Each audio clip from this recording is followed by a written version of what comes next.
So has to be the most Captain Obvious dash and bash ever. But it's also a shout out to a stream that happened a couple of days ago on act.tv from Patriotic Millionaires, and one of the founders and manager of BlackRock. So I guess he knows money because he manages BlackRock. So he actually knows the dynamics of like ultra wealthy people and what needs to be done to be more equity in the world, because right now things are fucking out of control. So what's happening is, just to follow up when I stream it, this is kind of obvious. If you're rich, you're bracing for the backlash because you got so rich and you see that people are struggling even harder. So you're kind of scared of that if you have a lot of money. If I So had they a support. So they support the Second Amendment because they want to buy more guns with some of that extra wealth.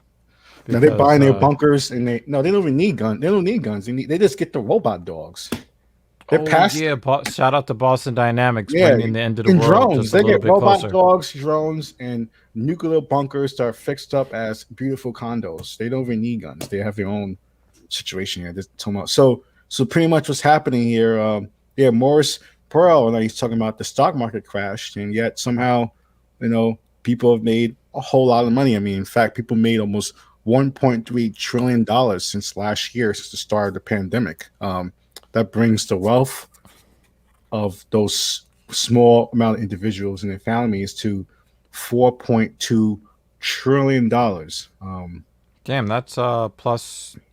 That's plus 20. That's about 30%, right?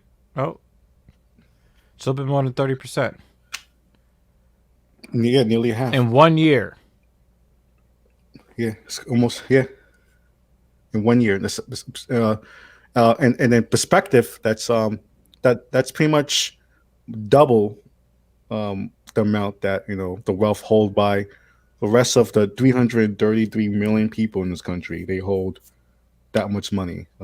So at this point, if you were that wealthy, like, okay, maybe I should like kind of do something before people come to my house, before I have to have a massive gun battle in front of my house because poor people are trying to murder me for my resources. Do you really want to No, they're trying to get to the murder you point where I for work? their resources that you stole. Do they still? Oh yeah, you go.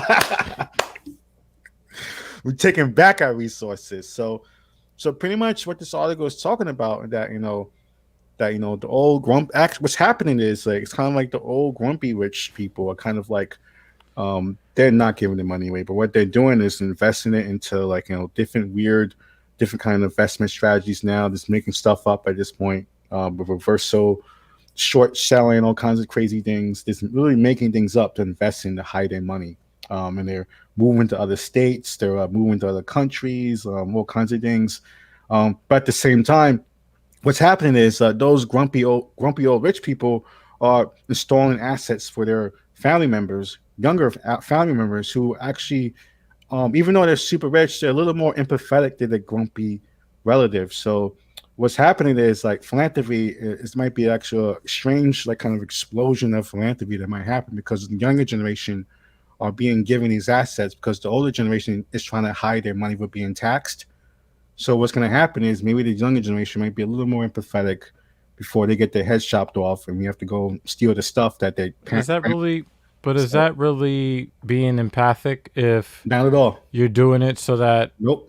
your head don't end up on a spike? Nope.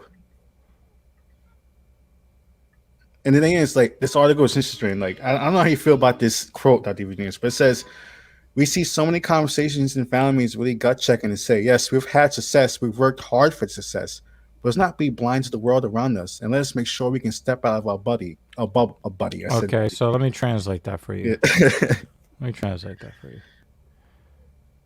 We know that we don't deserve this money, but we've convinced ourselves that we deserve it because we were able to get it. And without triggering the SEC or any other kind of acronym organization and ended up in prison. So that means we worked hard for it. We worked hard for it. Uh, On paper, it looks but like we we worked do hard for know, we do know that even though we were able to skate on the law, the people see the spirit and we don't want them to come kill us. So we need to make sure that some of the crumbs, that the winds of change blows some of the crumbs on our table their way to keep them satiated enough so that they won't tear us apart. Tell your soul apart. And the thing is, what's also the situation now is like, when we talk about this like this super wealthy elite, and the rest of us, we're talking about all stratas. When we have this quote right here, we live in a situation right now where billionaires often pay lower rates of tax on their income. They're ordinary workers. That ordinary workers is a broad statement, but it means that you literally pay more taxes on your property, you pay more taxes on your car, you pay more taxes on your business, you pay more taxes just staring around the street than these billionaires. So somehow we live in a world that's the case. So like, no matter if you're any kind of economic um, you know class you are, that's happening. So You know what's really funny? You know yeah. what's really funny? The statement that I'm about to say is going to have some people calling me a bleeding heart libtard. And simultaneously, the other side will call me, some sort of callous alt-right capitalist guy, right? I believe that greed has a place in society, but only after the lowest levels of society are not living in squalor. You can do your greed as long as it's not at the expense of the most vulnerable people. I watch Seven, so greed is like in the Bible for being a bad thing. I think what it is Yeah, but motivation. they're overdoing the greed. Yeah, That's the fucking problem. motivation to lift up yourself in society was not like to discount that. But when it comes Yeah. to capitalist society, like that's commodified to the point that they're gonna be selling our DNA soon. So I you know, mean, but think of it like this, right? You know that I do have expensive taste. You know that. But I still advocate for people to be compensated for how hard they work. Notice I didn't say what skills that they have because that's subjective. But how hard are you working? How many hours are you working? How much of your life force is being used to further the profits of another country? And I don't have a problem with companies making a profit. I have no problem with see, the that. thing is, like, if you dig even like deeper into like different like just like sociologies, no one's saying that not to have luxury things. The fact that you work so hard, you deserve those luxury things. That's the thing. That's why people make leather things 10,000 years ago. They made luxury things a long time ago. It's not a new concept. But the idea that people are like hogging resources to the point that there are people starving in the streets, and somehow someone making $35,000 a year is paying more taxes out of their salary than Jeff Bezos. Something really strange is going on. So Yeah, that's the yeah, part. That's the yeah, problem that I have. And it's yeah. like some of these guys have more money than God, and it's like, what do you need more for? Like, you have everything and anything than any human being could have ever thought of. Some of you motherfuckers have spaceships. Okay? I mean, literally, we have a Why can't CEO you pay company. your drivers Amazon? You have spaceships now. Forget the yachts. Forget the Lamborghinis and the Lycan, hypersports. Forget those things.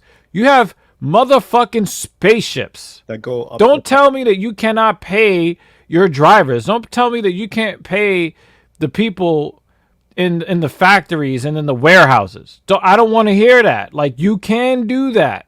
Yeah, I mean, they're planning to build ships that go up to like about 25,000 miles per hour. That's how fast you have to go to get to the moon. That's how fast we can go to the moon. So this is the engineering that these billionaires are working on. At the same time, they have workers peeing in bottles in their trucks. So allegedly, Wouldn't that tear your soul apart? Moving at 25,000 miles per hour? no, if it stops, it tells you so apart. It's about being in motion. Like you don't tell your soul apart when you're moving in the plane going fast in the speed of sound. What would tell you apart if the plane just stops? So I would just, at 25,000 miles per hour, I would just go back to the future. no, once the body's in motion, then it's all right. But if it hits a bump, then you're dead. It's a wrap. You're the G force ready to black you out. Forget dead. Yeah. Forget dead. Like, your whole history was erased. the G-force might You black you could out, you or make imagine going yeah. 25,000 miles per hour and then like instant stop? I mean, Like your molecules will have been destroyed. yeah, I don't know. what some. I mean, you need the best airbag you can have for that Am I situation. being morbid enough?